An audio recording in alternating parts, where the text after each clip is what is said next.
Positive বার্তা একটা platform. এই প্ল্যাটফর্মটি গঠন করেছি শিল্পোপযোগী পরিবেশ তৈরি করা, যুব সম্প্রদায়ের মধ্যে পজিটিভ মেন্টালিটি গঠন করার উদ্দেশ্যে। এই প্রকল্পটি বাস্তব রূপ নেবে আপনাদের মহিলা এন্টারপ্রেনার এবং যে সমস্ত বেকার ছেলেমেয়েরা আছে তাদের বা তেনাদের অংশগ্রহণের মধ্য দিয়ে, প্রমোশনের মধ্য দিয়ে শিল্পোপযোগী পরিবেশ গঠন করার চিন্তাভাবনা।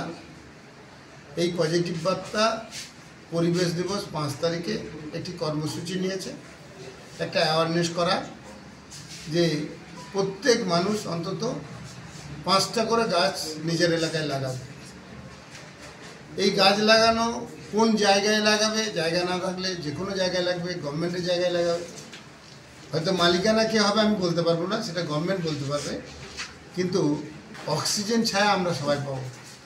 সামাজিক দায়বদ্ধতায় এই কর্মসূচিতে সকলে অংশগ্রহণ করুন।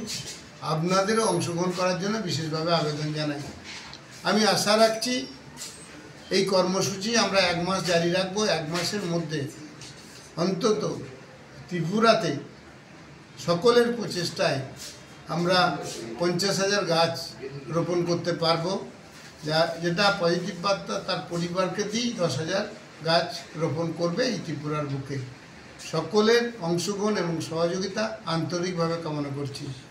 এই প্রকল্পে অর্থনৈতিকভাবে সাহায্য করবে ত্রিপুরা শান্তিনিকেতন মেডিকেল কলেজ এবং হসপিটাল।